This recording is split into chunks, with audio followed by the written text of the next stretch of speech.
बोकारो के चास नगर निगम चुनाव को लेकर सरगर्मी हुई तेज। चास नगर निगम के मेयर पद पर महिला प्रत्याशी का सीट रिजर्व होते ही महिला प्रत्याशियों में उत्साह देखा जा रहा है। ऐसे में जन सरोकार से जुड़े मुद्दों को उठाने वाले पत्रकार भी राजनीति से जुड़कर मुद्दों को साकार करने के लिए कमर कस चुके हैं। ऐसे में पत्रकार गौरी रानी भी चास महापौर प्रत्याशी के रूप में अपना किस्मत आजमा रही है, जिसकी घोषणा आज चास स्थित उनके आवासीय कार्यालय में हुआ। ये चास के निवर्तमान मेयर भोलू पासवान की छोटी बहन भी है। नमस्कार, आप इस वक्त देख रहे हैं लाइव 11 न्यूज में आपका बहुत बहुत स्वागत है। चलिए बढ़ते हैं बड़ी खबरों की ओर। हम खबरें दिखाएंगे आपको देश दुनिया की, राजनीति की, खेल की, क्राइम और मनोरंजन की सभी छोटी बड़ी खबरें। देखते रहिए लाइव 11 न्यूज, सिर्फ लाइव 11 न्यूज। झारखंड नगर निगम और नगर निकाय चुनाव की घोषणा होने के बाद प्रत्याशियों ने अपनी कमर कसना शुरू कर दिया। वहीं झारखंड सरकार निर्वाचन आयोग के द्वारा कई जगहों पर अध्यक्ष पद के उम्मीदवार की अधिसूचना जारी किया है, जिसके तहत आज चास नगर निगम पूर्व महापौर भोलू पासवान अपने आवासीय कार्यालय पर प्रेस वार्ता का आयोजन किया।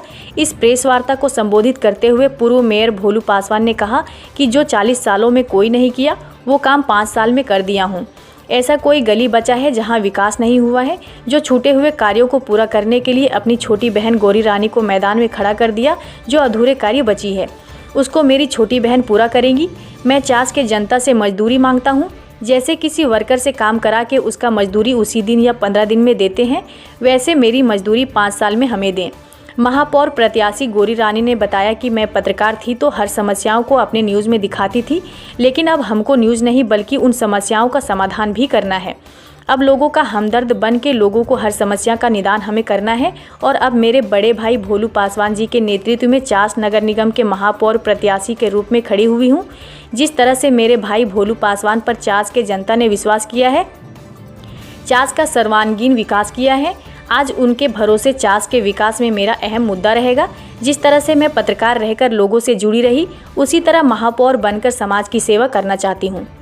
चलिए आइए सुनते हैं इस संबंध में गौरी रानी, महापौर प्रत्याशी चास नगर निगम, और भोलू पासवान, पूर्व मेयर चास नगर निगम, ने क्या कहा। मैं जब पत्रकारिता कर रही थी तो जन मुद्दे उठा रही थी। मुझे समस्या पता है और इसका समाधान भी पता है कि कहाँ होना है। बस इसी सोच के साथ मैं चुनावी मैदान में उतरी हूँ।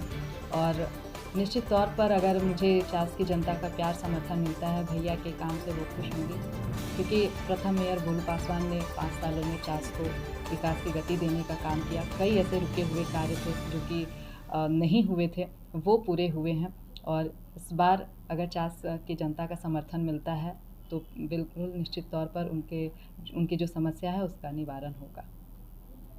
पहला काम कौन सा होगा जो आपके द्वारा होगा, क्योंकि आप मुद्दे भी उठाई हैं। चास नगर निगम का चुनाव मुझे लगता है वो घर का चुनाव है। और बेसिक जो नीड्स है, जो घर के लोगों को चाहिए, नल चाहिए, बिजली चाहिए, पानी चाहिए, वो बेसिक नीड्स को पूरा करना है सबसे पहली प्राथमिकता। और इसके साथ ही चास नगर निगम का अपना हॉस्पिटल और स्कूल हो, इस पर मुझे फोकस करना है। जो मैं कमिटमेंट कर रही हूँ कि 5 साल के अंदर ये दोनों बनेंगे, तो ये बिल्कुल निश्चित तौर पर बनेंगे। और इसके साथ ही जो रुके हुए कार्य हैं, जो नहीं हुए हैं भैया के कार्यकाल में, उस काम को पूरा करना है। महिला सीट होने की चुनौती है आपके सामने। मैं इसे चुनौती में, मैंने जीवन में हर चीज़ को चुनौती के ही तौर पर लिया है। क्योंकि मैं जब पत्रकारिता में फील्ड रिपोर्टिंग के लिए आई तो उस वक्त भी मुझे कहा जा रहा था कि तुम स्टूडियो में रहकर एंकरिंग करो, वो ज़्यादा ठीक रहेगा, लोगों के बीच में नहीं रहना है। लेकिन मुझे लोगों के बीच में रहना था। मुझे चुनौती मैंने एक्सेप्ट किया और कहीं ना कहीं उन मुद्दों को वहाँ तक पहुँचाया है। और आज अगर जनता मुझे चुनकर लाती है तो मैं उन मुद्दों को ना सिर्फ पहुँचाऊँगी बल्कि उनका समाधान भी करूँगी। और चास की जनता का आशीर्वाद रहा तो उनकी जो समस्याएं है मैं खुद सुनूंगी कि आखिर उनकी क्या समस्या है। आज से मैं कैंपेनिंग पर भी निकल रही हूँ, तो मैं उनकी समस्याओं को सबसे पहले प्राथमिकता दूंगी। चलिए, अगर मैं बड़ी ईमानदारी से आपको कह रही हूँ कि जब भैया ने मुझे कहा कि तुम्हें चुनाव लड़ना है, तो मैंने पहले सोचा कि नहीं, ये शायद मैं पत्रकारिता कर रही हूँ, जन मुद्दे उठा रही हूँ, वो एक अलग ताकत है, क्योंकि चौथा स्तंभ है। आप भी जानते हैं कि मीडिया का ताकत। लेकिन मुझे लगा कि नहीं, अगर कुछ ऐसे अधिकार होते हैं जो कि चुनाव के माध्यम से ही मिलते हैं, तो अगर वो मुझे मिलता है तो मैं उन मुद्दों को, उनके जो समस्याएं हैं उसे पूरा करूंगी, और भैया के जो काम जो छूटे हुए हैं उसे भी मैं पूरा करने के लिए ये मेरी जो पहली प्राथमिकता मिलेगी। कौन सा काम? से कार्य हैं जो नहीं हुए हैं, स्कूल्स नहीं बने, हॉस्पिटल्स नहीं बने। आप देखेंगे कि चास जो है वो काफ़ी बड़ा क्षेत्र है, लेकिन इसमें पार्क नहीं थे।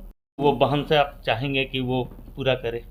देखिए, काम तो अभी तक जो फर्स्ट फेज का जो काम हुआ है 5 साल में, बहुत काम हुआ।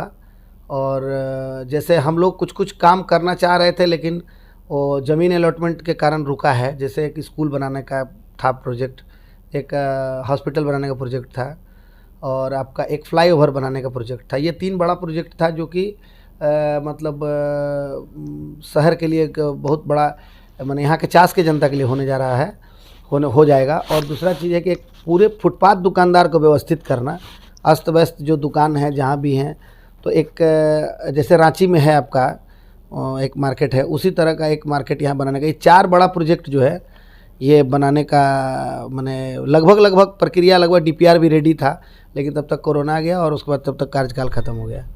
तो कोशिश यही रहेगा कि इस बार हम तो बोले ही हैं, और चूँकि रानी महापौर प्रत्याशी है और अगर जनता का आशीर्वाद मिला तो ये सब प्रोजेक्ट 100% पूरा हो जाएगा। नहीं कि चास की जनता को मिल जाएगा सौगात, हाँ। जो समस्याएं थे वो दूर हो जाएंगी। जैसे जाम की समस्या सबसे ज़्यादा चास में बनी हुई रहती थी, मेडिकल की सुविधा, जो डेंगू का, ये जो एक बड़ा समस्या है। कोरोना के समय में मुझे याद है कि यहाँ के बहुत सारे हॉस्पिटल का मतलब ये हाल था कि बेड नहीं था। उस समय एक बहुत बड़ा जरूरत महसूस हुआ कि यहाँ पे ये होना चाहिए। और एक स्कूल, चूँकि यहाँ पे डीपीएस और चिन्मया में सब एफोर्ड नहीं कर सकते हैं उतना फीस दे के, तो एक ये भी था। तो ये सब चीज़ होगा तो उसका 100% लाभ पूरा चास के जनता को मिलेगा। तो ये हम आशा करेंगे कि मेरी बहन रानी इस पूरे अधूरे कार्य को पूर्ण करेगी। जो सपना आपके, जो चास की जनता के लिए आपने जो सपना देखे, बन के माथे पे रख के सपना को पूरा करना चाहते हैं। निश्चित मेरा मार्गदर्शन रहेगा, काम उसको करना है। और ये सब जो काम है, मैं चाहूँगा कि प्राथमिकता का स्तर पर ये काम पहले हो, ये मेरा प्राथमिकता रहेगा। इस तरह के न्यूज़ को देखने के लिए हमारे चैनल को लाइक करें, सब्सक्राइब करें और शेयर भी करें।